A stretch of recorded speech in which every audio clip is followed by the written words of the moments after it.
என்ற தீப ஜோதியை ஏற்றி வணங்குகிறோம் சாயிநாதா. ஓம் சாயிராம், ஓம் சாயிராம். அன்பு குழந்தையே, நீ இழந்து போன அத்தனை மகிழ்ச்சியையும் நான் உனக்கு தருகிறேன். சந்தோஷமாக பெற்றுக்கொள். கண்மணியே, உனக்கான கடைசி கட்டம் இது. உன்னை தேடி ஒரு மகிழ்ச்சியான செய்தி வீடு தேடி வரப்போகிறது. காத்திரு, பொறுமையாக காத்திரு. உன் வாழ்வில் நல்லதொரு மாற்றத்தை காணப்போகிறாய். உன்னுடைய பொறுமையையும் பக்தியையும் நம்பிக்கையையும் எப்பொழுதும் கைவிட்டு விடாதே. அந்த காத்திருப்புக்கான பலன் தாமதம் வேணால் ஆகலாம், ஆனால் தப்பாமல் உனக்கு கிடைத்தே தீரும். அதற்கான வழிவகையை நான் செய்தே தீருவேன். நீ என்னிடம் முழுமையாக சரணாகதி அடைந்தால் நிச்சயமாக நான் உன்னை பாதுகாப்பேன். குழந்தையே, ஏன் உனக்கு இத்தனை கோபம்? உன் கோபத்தால் எதை சாதித்தாய் என்று யோசித்துப்பார். எதையெல்லாம் இந்த வாழ்வில் இழந்தாய் என்பதையும் யோசித்துப்பார். உன் கோபத்தினால் உனக்கு நெருக்கமானவர்கள் எல்லாம் உன்னை விட்டு விலகி செல்கிறார்கள், உன்னை விட்டு விலகி இருக்கிறார்கள் என்று நீ நினைத்தால் அதற்கான காரணமும் உன்னுடைய கோபம்தான். நீயேதான் காரணம். உன்னுடைய முன் கோபத்தால் சில சமயம் என் மீதும் கோபப்படுகிறாய். நான் எப்பொழுதும் உன்னுடன் தான் இருக்கிறேன். ஆனால் உன்னுடைய கோபத்தினால் அதை உன்னால் புரிந்து கொள்ள முடியாமல் யாருமே இல்லாமல் நிற்கதியாய் நான் தனித்து நின்று கொண்டிருக்கிறேன் என்று என்னிடமே வந்து கோபப்படுகிறாய், ஆதங்கப்படுகிறாய், வேதனைப்படுகிறாய். கண்மணியே, உன்னிடம் நிறைய நற்குணங்கள் இருக்கிறது. ஆனால் உன்னுடைய கோபத்தினால் அனைத்தையும் இழந்து தவித்து கொண்டிருக்கிறாய். அந்த நற்குணங்களெல்லாம் ஒவ்வொன்றாக உன்னிடம் இருந்து சென்று கொண்டே இருக்கிறது. எல்லோரிடமும் தன்மையாக இருக்க நடந்து கொள். இந்த உலகத்தில் யாருக்கு தான் கஷ்டம் இல்லாமல் இருக்கிறது என்பதை சிந்தித்துப் பார். யாராவது உனக்கு கஷ்டம் கொடுக்க வேண்டும் என்று நினைத்தால் அந்த கஷ்டத்தையும் நீ அனுபவித்துக் கொண்டிருக்கிறாய் என்றால் உன்னுடைய கர்ம வினைதான். அது மட்டுமல்லாமல் எந்த கஷ்டமும் என்னோட அனுமதி இல்லாமல் உன்னை நெருங்க முடியாது. உனக்கு கஷ்டம் வருகிறது என்றால் உனக்கு பல விஷயங்களை புரிய வைப்பதற்காகவே நான் அதை அனுமதித்திருக்கிறேன் என்பதை தீர்க்கமாக நம்பு. உனக்கு நம்பிக்கை குறையும் சமயத்தில் சட்டென என்னுடைய பிரகாசமான கண்களின் ஒளியை பார். என்னுடைய பாதத்தை தொட்டு வணங்கு. உனக்குள் நம்பிக்கை, புத்துணர்ச்சி பிறப்பதை நீயே உணர்வாய். உனது அம்மாவாக, அப்பாவாக, உன்னுடைய குருவாக நான் உனக்கு துணையாக இருக்கும் பொழுது வீணாக எதற்கும் போட்டு மனதை குழப்பிக் கொள்ளாதே. மிகப்பெரிய அதிசயம், நல்ல செய்தி, மகிழ்ச்சியான செய்தி உன் வீடு தேடி வந்து கொண்டே இருக்கிறது. உனக்கான கடைசி கட்டத்தை நீ எட்டிவிட்டாய். உன் கஷ்டங்களுக்கான முடிவோடு உன் சாயப்பா வந்து கொண்டே இருக்கிறேன் உன் இல்லம் நோக்கி. இனிப்பான செய்தி எடுத்துக்கொண்டு வருகிறேன். சந்தோஷமாக பெற்றுக்கொண்டு உன் வாழ்க்கையை சகல சௌபாக்கியத்தோடு வாழப்போகிறாய். எதற்குமே மனதை போட்டு குழப்பிக் கொள்ளாதே. உன் சோகத்தை தீர்த்து வைக்க நான் முடிவு செய்துவிட்டேன். உலகத்தில் யாருமே போராட்டம் இல்லாமல் வாழ்க்கையில் வெற்றியடையவே முடியாது. வாழ்க்கையை வாழவும் முடியாது. போராட்டம்தான் வெற்றியின் முதல் படியாகவே இருக்கும். வாழ்க்கையில் ஜெயிப்பதற்கு தாழ்வு மனப்பான்மையை முதலில் விட்டுவிட்டு தன்னம்பிக்கையை அதிகப்படுத்தி கொண்டாலே போதும். மிக சுலபமாக வெற்றியடையலாம். வெற்றியை நம் வசம் ஆக்கிக் கொள்ளலாம். என்னதான் சூழலில் நீ சிக்கிக் கொண்டிருந்தாலும், என்னதான் சூழலில் நீ மாட்டிக்கொண்டிருந்தாலும், எந்த சூழலிலும் பயந்து விடாதே. அந்த பயமே உன் வாழ்க்கையில் உன்னை அடுத்த அடிக்கு கொண்டு செல்ல முடியவே முடியாது. பயமோடு இருப்பவர்கள் எதையுமே திறம்பட செய்து முடிக்கவும் முடியாது. வாழ்க்கையில் தோல்விகளும் ஏற்ற இறக்கங்களும் வந்து போவது சகஜம்தான். இந்த உலகத்தில் உள்ள அனைவருக்கும் இது பொதுவான விஷயம்தான். நீ மட்டும் அதற்கு விதிவிலக்கு அல்ல. இன்பமும் துன்பமும், கஷ்டமும் சந்தோஷமும், நிம்மதியும் ஆனந்தமும் எல்லாம் கலந்து இருந்தால்தான் அது வாழ்க்கையாகவே இருக்கும். வாழ்க்கையில் கிடைக்கும் அனுபவங்களை வைத்துக்கொண்டு லட்சியத்தை அடைவதற்கான பயணத்தை மேற்கொள்ள வேண்டுமே தவிர, சங்கடமான சூழ்நிலை வந்துவிட்டது, கஷ்டமான சூழ்நிலையில் நான் திக்கிக் கொண்டிருக்கிறேன், என் வாழ்க்கையில் மீட்டெடுக்க எவருமே இல்லையா என்று சோகத்தோடும் வேதனையோடும் உட்கார்ந்து விட்டால் மீதி இருக்கும் வாழ்க்கையை யார்தான் வாழ்வது? லட்சியத்தை அடையும் எண்ணம் மட்டுமே நம் மனதில் இருக்க வேண்டும். அந்த எண்ணம் நம் மனதில் இருந்து விட்டாலே போதும். வாழ்க்கையில் என்ன செய்ய வேண்டும், என்ன செய்தால் லட்சியத்தை அடையலாம் என்ற எண்ணம் நம் மனதில் எழுந்து கொண்டே இருக்கும். மிக சுலபமாக வெற்றியை நம் வசம் ஆக்கிக் கொள்ளலாம். எது உன்னை துன்புறுத்தினாலும், எதுதான் உன்னை மனவேதனைப்படுத்தினாலும் கவலைப்படாமல் இரு. எது வந்தாலும் எதிர்த்து நின்று போராடு. எதுவும் என்னை மீறி நடக்காது என்பதை தீர்க்கமாக நம்பு. நடப்பது எல்லாம் நன்மைக்கே என்பதை தீர்க்கமாக முடிவு செய்து கொள். எப்போது எனது துயரங்கள் தீரப்போகிறது, இன்னும் எத்தனை காலம் காத்திருக்க வேண்டும் என்று உன் மனம் வாடுகிறது இல்லையா? இதோ இங்கே இருக்கிறேன், இதோ உன் அருகில் இருக்கிறேன். நீ உறங்கும் போதும், ஓய்வெடுக்கும் பொழுதும், வேலை செய்து கொண்டிருக்கும் பொழுதும், பலவிதமான பணிகளை மேற்கொள்ளும் போதும் உனது கண்களின் எதிரே உனக்கு முன்பாக நான் அமர்ந்து கொண்டு இருக்கிறேன். திரும்பும் திசையெல்லாம் நான் உன்னுடன் தான் இருக்கிறேன். நீ காண்கின்ற ஒவ்வொரு ஜீவராசிகளின் வடிவிலும் நான் உன்னை சூழ்ந்து இருக்கிறேன். ஏன் உன்னுள் இருக்கிறேன், நிழலாக தொடர்ந்து கொண்டும் இருக்கிறேன். கலங்காது, கலங்காதே, நடக்காது என்று நினைத்த காரியத்தை நான் நடத்தி முடிப்பேன். என்னுடைய குரல் உன் செவிகளில் கேட்கப் போகிறது. ஆம் குழந்தையே, எனது அன்பு செல்வமே, எனது அற்புதமான குரல் உன் செவிகளில் கேட்கப் போகிறது. அப்போது நான் உன்னுடன் இருப்பதை உணர்ந்து கொள்வாய். எனது குரல் மீண்டும் கேட்கும் தருணத்தில் என்னை முழுவதுமாக புரிந்தும் கொள்வாய். நான் இருக்கும்போது எதற்காக பயந்து ஓடுகிறாய்? எனது பார்வைக்கு மிஞ்சிய சக்தி என்று எதுவுமே இல்லை. நான் உனது நிழலாக இருக்கும்போது கலங்காதே. உனது வாழ்க்கையில் எது நடந்ததோ அவை அத்தனையும் நடந்து முடிந்து விட்டது. இனி எதுவும் உன்னை துன்புறுத்தப் போவதில்லை. வாழ்க்கையில் மிக வேகமாக வளர்ந்து வாழப்போகிறாய். கலங்காதே, அனைவரும் வியக்கும் வண்ணம் உயரத்தான் போகிறாய். தேவையில்லாமல் மனதில் கற்பனையை வளர்த்து கொள்ளாதே. என்னை மீறி எதுவும் நடைபெறாது. ஆம் என் குழந்தையே, உன்னுடைய சோதனை காலமெல்லாம் ஒரு முடிவுக்கு வந்தே விட்டது. உனக்கு வேண்டியதை எல்லாம் வழங்க நான் தயாராகிவிட்டேன். நீ கேட்டதையெல்லாம் கொடுப்பதற்கு நான் முடிவு செய்துவிட்டேன். எனதன்பு செல்வமே, நான் இருக்கிறேன் நிழலாக. உனக்காக நீ செல்லும் இடமெல்லாம் உனக்கு துணையாக எப்பொழுதும் உன்னப்பா உன்னோடு வந்து கொண்டிருக்கிறேன் என்பதை மட்டும் மனதில் பதிய வைத்துக்கொள். நான் இருக்கிறேன். உனக்கு என்று எழுதப்பட்டது நிச்சயமாக உன்னை நோக்கி வரும். நீ முயன்றாலும் சரி, முடியாவிட்டாலும் சரி, உனக்கு என்று எழுதப்பட்டது ஏதாவது ஒரு ரூபத்தில் உன்னை வந்து அடைந்தே தீரும். அதே போல உனக்கு கிடைக்கக்கூடாது என்று எழுதப்பட்டிருந்தால் நீ எவ்வளவுதான் முயன்றாலும், அதற்கான அத்தனை முயற்சிகளை எடுத்தாலும் கூட அது எப்படியும் உன்னிடம் வரப்போவதே இல்லை. இதுதான் வாழ்க்கையின் ரகசியமும் கூட. என்னதான் கவலைப்பட்டு வேதனைப்பட்டு கண்ணீர் சிந்திக்கொண்டே இருந்தாலும் நடப்பதுதான் நடக்கும். கண்ணீர் சிந்துவதாலோ வேதனைப்படுவதாலோ எதுவுமே மாறப்போவதே இல்லை. இதுதான் வாழ்க்கையின் ரகசியமும் கூட.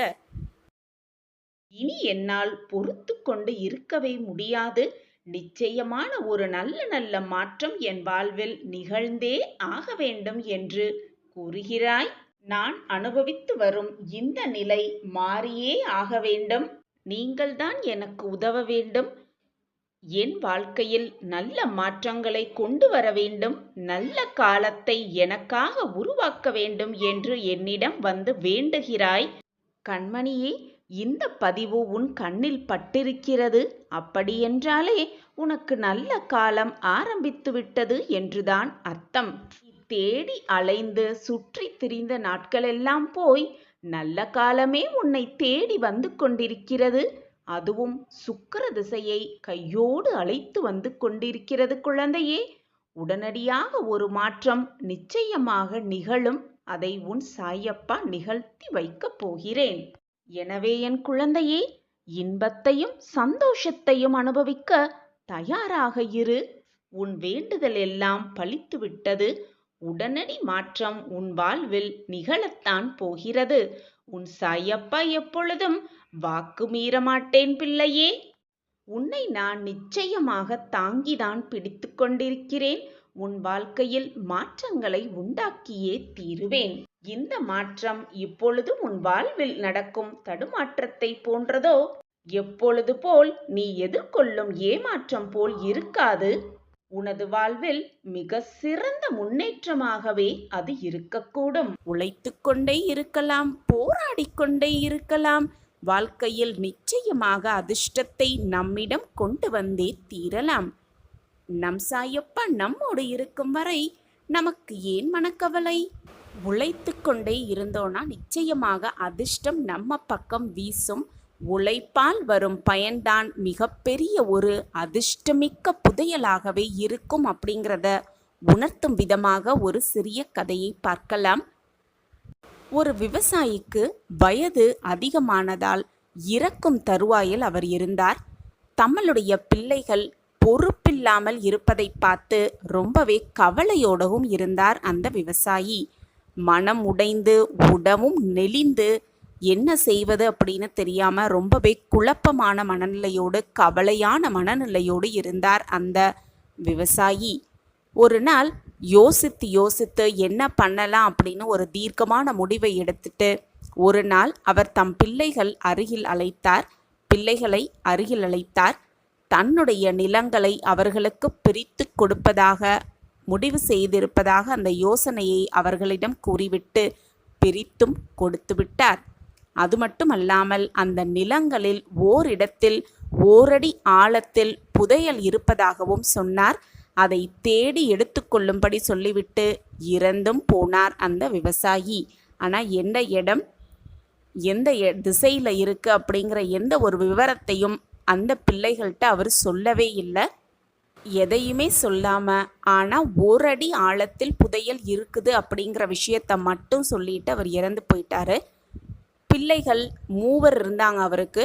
3மே தந்தைக்கு செய்ய வேண்டிய இறுதி காரியங்கள் சடங்குகள் எல்லாத்தையுமே செய்தாங்க. அதன் பின் அவர் குறிப்பிட்டிருந்த புதையலை எடுப்பதற்காக நிலத்தை 3 பேருமே சேர்ந்து தோண்ட ஆரம்பித்தார்கள். முதலில் மூத்த மகனின் நிலம் முழுவதையும் 1 அடி ஆழத்திற்கு தோண்டினாங்க. புதையல் எதுவுமே கிடைக்கவே இல்லை. ஒருவேளை அப்பா 2 அடி அப்படின்னு சொல்வதற்கு பதிலாக 1 அடி அப்படின்னு சொல்லிவிட்டாரோ, கடைசியில் சொல்ல வாய் தவறி 2 அடி அப்படின்னு சொல்கிறதுக்கு 1 அடி சொல்லிட்டாரோ அப்படிங்கிற சந்தேகத்தோட திரும்பவும் பிள்ளைகள் 3 சேர்ந்து மூத்தவனின் நிலத்தை இன்னும் 1 அடி ஆழமாக தோண்டினார்கள். அப்போதும் அவர்களுக்கு புதையல் கிடைக்கவே இல்லை. எப்படியும் புதையலை நம்ம கண்டுபிடிச்சே தீரணும், அந்த புதையலை வைத்து நம் வாழ்க்கையை சந்தோஷமாக வாழலாம் அப்படிங்கிற வெறியும் நம்பிக்கையும் அவங்க மனசில் இருந்ததுனால சரி, முதலாவது பையன் நிலத்தில் இல்லை, இப்போது 2வது மகனின் நிலத்தையும் தோண்டி பார்க்கலாம் அப்படின்னு முடிவெடுத்து 3மே 2வது மகனின் நிலத்தையும் தோண்ட ஆரம்பித்தாங்க. தன்னுடைய தந்தை சொன்னபடி 1 அடி ஆழத்திற்கு முதல்ல நிலத்தை தோண்டினாங்க. ஆனால் 2வது மகனின் நிலத்திலையும் எந்த புதையலும் கிடைக்கவே இல்லை. திரும்பவும் அதே எண்ணம், அப்பா ஒருவேளை தவறுதலாக 2 அடி அப்படின்னு சொல்கிறதுக்காக மாற்றி 1 அடின்னு சொல்லியிருப்பாரோ அப்படின்னு மீண்டும் 2 அடி வரை 2வது மகனின் நிலத்தையும் தோண்டினார்கள். ஆனால் 3க்குமே ஏமாற்றம்தான் மிஞ்சியது. இவ்வளவு தூரம் வந்துட்டோம், எப்படி இதிலேருந்து பின்வாங்க முடியும்? எப்படியும் அந்த புதையலை நம்ம எடுத்தே தீரணும் அப்படின்னு 3 பேரும் தீர்க்கமாக சிந்தனை செய்து 3வது மகனின் நிலத்தை தோண்ட ஆரம்பித்தாங்க. 1 அடி தோண்டியும் எதுவுமே கிடைக்கவில்லை. மீண்டும் அப்பா மாறி சொல்லியிருப்பாங்கங்கிறதுக்காக 2 அடி தோண்டினாங்க. ஆனால் மீண்டும் ஏமாற்றமே மிஞ்சியது. மூவருக்குமே அப்பா மேலே வருத்தம் வந்தது, கோபம் வந்தது. ஏன் அப்பா இப்படி பண்ணுறாரு அப்படிங்கிற கோபம் வந்தாலும் அவர்கள் சரி தோண்டியது வீணாக வேண்டாம் அப்படின்னு நினச்சி அந்த நிலங்களில் விதை விதைத்தாங்க, நீர் பாய்ச்சினாங்க, உரம் போட்டாங்க. மூவருமே ஒரே மாதிரி அவங்க நிலத்தில் விதை விதைத்து நீர் பாய்ச்சி உரம் போட்டாங்க. உழைப்பு எங்காவது வீண் போகுமா? ஆண்டு முடிவில் அவர்கள் மூவர் நிலத்திலும் அமோக விளைச்சல் கிடைச்சது. அறுவடை செய்து விற்றதில் அவர்களுக்கு கொள்ளை லாபம் கிடைச்சது. இப்படி உழைப்பால் வரும் பயனை தான் நம்ம அப்பா புதையல் அப்படின்னு குறிப்பிட்டிருக்காரு அப்படிங்கிறத மகன்கள் மூவருமே அப்பொழுதுதான் புரிந்து கொண்டார்கள். தன்னுடைய தந்தையாகிய அவர் ஃபோட்டோவில் இருப்பதை திரும்பி பார்த்தாங்க 3 பேருமே. தங்களுடைய தந்தை சிரிப்பது போல ஒரு உருவம் அவங்க 3 கண்களுக்குமே தெரிஞ்சிச்சு. ஆம், அவங்க அப்பா சொன்னது அதுதான் உண்மை. புதையல் உழைப்பவர்களுக்கு நிச்சயமாக புதையல் கிடைக்கும், அதுதான் நிரந்தர அதிர்ஷ்டம் அப்படிங்கிறத அந்த 3 மகன்களுமே புரிஞ்சுக்கிட்டாங்க. உழைப்பால் வரும் பயனை தான் மிகப்பெரிய அதிர்ஷ்டம், மிகப்பெரிய புதையலாகவே இருக்கும். அதுதான் நம்மிடம் நிலையானதாக எப்பொழுதும் நிலைத்து இருக்கும் என்பதுதான் உண்மையிலும் உண்மை. நாமும் உழைத்து கொண்டே இருக்கலாம். பிரச்சனை என்று வந்துவிட்டால் அப்படியே உட்கார்ந்து விடாமல் போராடலாம், ஜெயிக்கலாம், வென்று காட்டலாம், அதிர்ஷ்டத்தை நம் வசமாக்கி கொள்ளலாம். இப்படி நம்ம வாழ்க்கையில் தன்னம்பிக்கையோட, விடாமுயற்சியோட, தைரியத்தோட ஓடிக்கிட்டே இருந்தோன்னா என்றாவது ஒரு நாள் நம் வாழ்க்கையிலும் அதிர்ஷ்டம் வந்து நம் வீட்டு வாயிலை தட்டும். இதுதான் உண்மையிலும் உண்மை. நம் சாயப்பா நம்மோடு இருக்கும் வரை நமக்கான அதிர்ஷ்டத்தை நம்மிடம் கொண்டு வந்து சேர்ப்பார் என்ற நம்பிக்கையோடு இருக்கலாம். உழைத்து கொண்டே இருக்கலாம், போராடிக்கொண்டே இருக்கலாம். வாழ்க்கையில் வெற்றியை நிலைநாட்டலாம். வெற்றியோடு வாழ்க்கையை நிம்மதியாகவும் சந்தோஷமாகவும் வாழலாம். சாயப்பா இருக்க நமக்கு ஏன் மனக்கவலை?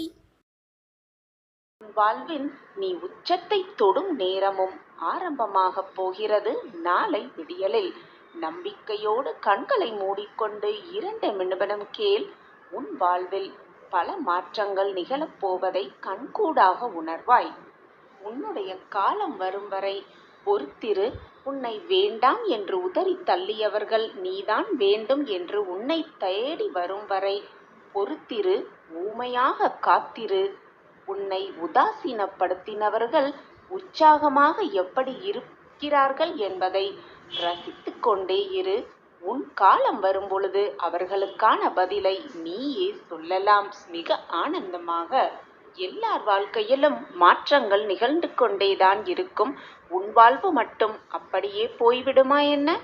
நிச்சயமாக போகாது. அப்படி போகவும் நான் விடமாட்டேன். உன் தேடலில் முழு முயற்சியோடு நீ தொடங்க ஆரம்பி.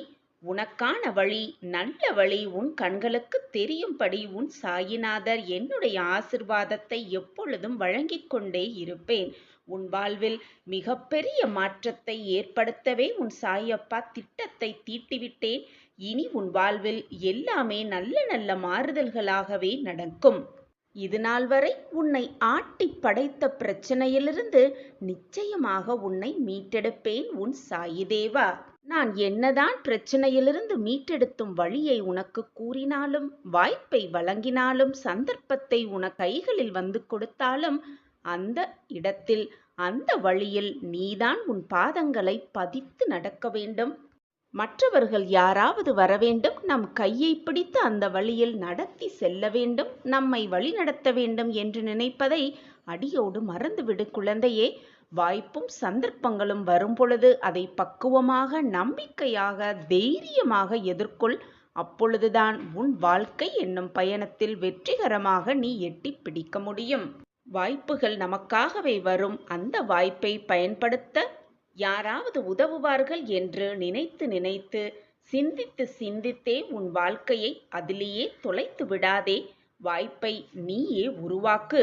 முதலில் உன்னுடைய தேடல் ஆரம்பித்தால்தான் உனக்கான தேடல் எப்படி இருக்கும், அந்த பாதை எப்படி இருக்கும், அதில் எப்படி தன்னம்பிக்கையாக நீ நடக்க வேண்டும் என்பதெல்லாம் உன் மனதிற்கு புலப்படும். பின்புதான் நீ உன் வாழ்க்கையில் ஜெயிக்கலாம். அப்படி தேடலை நீ ஆரம்பித்தாலே உனக்கான சந்தர்ப்பங்களும் வாய்ப்புகளும் உனக்கான நல்ல நல்ல விஷயங்களும் உன்னை தேடி வந்து கொண்டே இருக்கும். என் குழந்தையே, எதற்குமே வீணாக மனதை போட்டு குழப்பிக்கொண்டே இருக்காதே. ஆகவே என் குழந்தையே, உனக்கான தேடலை துவங்கு. உன் சந்தர்ப்பங்களெல்லாம் உனக்கு சாதகமாகவே முடியும்படி நான் வேலை செய்து கொண்டே இருப்பேன். என்னுடைய கண்மணிக்காக இதை கூட செய்யாமல் உன் அப்பா அப்படியே இருந்து விடுவேனா? நிச்சயமாக மாட்டேன். என் கண்மணியின் நல்ல வாழ்க்கை, சிறப்பான வாழ்க்கை, மகிழ்ச்சியான வாழ்க்கையை பார்க்கவே நானும் ஆசைப்பட்டு கொண்டிருக்கிறேன், விருப்பப்பட்டு கொண்டிருக்கிறேன். அதற்கான வாய்ப்புகளையும் சந்தர்ப்பங்களையும் நான் உனக்கு வழங்குவேன். போராட்டமே வாழ்க்கை என இருந்து விடாதே. உனக்கான வழியை கண்டுபிடித்து தேர்ந்தெடுத்து அதில் வெற்றி கொள். உனக்கு துணையாக நான் இருப்பேன். வருவது வரட்டும் குழந்தையே, விட்டு விடாதே. சாயப்பாவை உறுதியாக பற்றிக்கொள். அனைத்தும் உனக்கு சாதகமாக அமையும். ஓம் சாயிரம், ஓம் சாயிரம். என் பிரியமான குழந்தையே, உன் வாழ்க்கையில் தற்போது நடந்து கொண்டிருக்கும் போராட்டங்கள் எல்லாம் உனக்கு பெரியதாக தெரிகிறதா? அப்படி தெரிந்தால் தற்போது உள்ள நிலை கூட உனக்கு கடினமாகத்தான் தெரியும். ஆனால் இப்பொழுது உனக்கு நடக்கும் போராட்டங்களை நீ எப்படி எதிர்கொள்கிறாயோ, எப்படி தாண்டி வருகிறாயோ, அதில்தான் உன் வெற்றிக்கான வழியும் உன் கண்களுக்கு தென்படும். என் பிரியமான குழந்தையே, உன்னுடைய கர்மா, மாயை, விதி இவை மூன்றுமே எல்லார் வாழ்க்கையிலும் நடக்கும் நல்லது தீயதை தீர்மானிக்கும். இதை பொறுத்தே எல்லோருடைய வாழ்க்கையிலும் ஏற்றமும் சறுக்கலும் இருக்கத்தான் செய்யும். ஒருவர் வாழ்வில் உள்ள மனதில் உள்ள மன தைரியமும் மன நம்பிக்கையும் அப்படி தீர்மானிக்கும் பொழுது அவர் எதிர்கொள்ள வேண்டிய திருப்பங்கள், அவர் எடுக்கப் போடும் முடிவுகளை பொறுத்தே அந்த வழி வெற்றியின் நோக்கை எட்டிச் செல்லும். ஒவ்வொருவருக்கும் ஒவ்வொரு விதமாக பிரச்சனைகள் வரும். போராடும் விதமும் ஒவ்வொருவருக்கும் மாறுதலாகவே இருக்கும். நீ சாயின் பிள்ளை அல்லவா? உனக்கு போராட்டம் வரும், கஷ்டங்கள் வரும், வேதனை வரும், சோதனைகள் வரும். ஆனால் கடைசியில் எல்லாம் சுகமாகவே முடியும். விபரீத ராஜயோகத்தை இன்னும் சற்று நேரத்தில் நீ பெறப்போகிறாய். நீ அப்பாவின் பிள்ளைதானே? உனக்கு ராஜயோகத்தை வழங்காமல் வேறு யாருக்கு நான் வழங்குவேன் குழந்தையே? என் பிரியமான குழந்தையே, வாழ்க்கை என்பதே சக்கரம் போல எங்கு ஆரம்பிக்கிறது எங்கு முடிகிறது என்று சொல்லவே முடியாது. ஆனால் அந்த சக்கரத்தில் ஒன்று மேலோக்கி இருந்தால் மற்றொன்று கீழ் நோக்கித்தான் இருக்க முடியும். இப்படியாக உன் வாழ்க்கையை புரிந்து கொண்டு செயல்பட்டாலே விபரீத ராஜயோகம் உன்னை தேடி வரும். சர்வ நிச்சயமாக நீயும் நல்ல சிந்தனையில் செழித்து வாழ்வாய். உனக்கான வாய்ப்பை ஏற்படுத்தி கொடுத்ததும் உன் சாயி தேவாதான். அதை உன் கையிலிருந்து நழுவ விட்டதும் உன் சாயி தேவாதான். இரண்டுமே என்னால் தான் உன் வாழ்க்கையில் நடைபெற்றது என்பதை உணர்ந்து கொள். சில விஷயங்களில் உனக்கு காரணம் தெரியாது, புரியவும் புரியாது. இது நம் வாழ்வில் எதுக்கு நடக்கிறது, ஏன் நடக்கிறது என்பது சில சமயம் உனக்கு புரியவே புரியாது. ஏனென்றால் இந்த வாழ்க்கையில் நீ வெறும் கருவிதான். உன்னை ஆட்கொள்பவனும் உன்னை ஆட்டுவிப்பவனும் உன் சாயி தேவாதான் என்பதை புரிந்து கொள் கண்மணியே. நீ இந்த சாயி என் பிள்ளை, என்னை மட்டுமே நம்பு. நிச்சயமாக உன் வாழ்வில் நீ கரை சேர்வாய். நீ சாயியின் பிள்ளை. எப்பொழுதும் மகிழ்ச்சியோடும் சந்தோஷத்தோடும் நிறைவான வாழ்க்கையை நிச்சயமாக உன் அப்பாவின் பிள்ளையாகிய நீ வாழ்வாய். அந்த வாழ்க்கையை உனக்காகவே நான் ஏற்படுத்துவேன். உனக்கு நடக்கும் நன்மை தீமை அனைத்தும் என் பார்வையில்தான் நடந்து கொண்டிருக்கிறது. என்னை மீறி எதுவும் தவறாக நிகழாது, உன்னை நெருங்கவும் முடியாது. என் வாழ்க்கையில் எதுவுமே நிகழவில்லை, எதுவுமே நடக்கவில்லை என்று கோபமாக இருக்காதே. நான் இருக்கிறேன். மன நிம்மதியோடு இரு, மன அமைதியோடு இரு. அப்பாஸ் கூறும் வாக்கை நன்றாக கேட்டுக்கொள். அதன்படி வாழ்க்கையை வாழ பழகு. உன் வாழ்க்கையில் துன்பம் மட்டுமே எப்பொழுதும் நிலையாக இருப்பதுமில்லை, இன்பம் மட்டுமே எப்பொழுதும் உன்னிடமே இருந்து விடுவதும் இல்லை. அனைத்தும் மாறி மாறி வந்து கொண்டுதான் இருக்கும். இதுதான் வாழ்க்கை பிள்ளையே. தேவையில்லாத விஷயங்களில் மனதை போட்டு குழப்பிக் கொள்ளாதே. உனக்கு வரவேண்டியது நிச்சயமாக தகுந்த நேரத்தில் தக்க சமயத்தில் உன்னிடம் வந்து சேரும். அதை சேர்க்க வேண்டிய பொறுப்பை நான் எடுத்துக்கொள்கிறேன். நான் இருக்கும் பொழுது உன் மனதை வீணாக எதற்குமே குழப்பிக் கொள்ளாதே. வேதனைப்படுத்தி உன்னையும் வேதனைப்படுத்தி உன்னை சுற்றி இருப்பவர்களையும் வேதனைக்கு உள்ளாக்காதே. அமைதியாக இரு. அனைத்தும் உனக்கு சாதகமாகவே நிகழும்.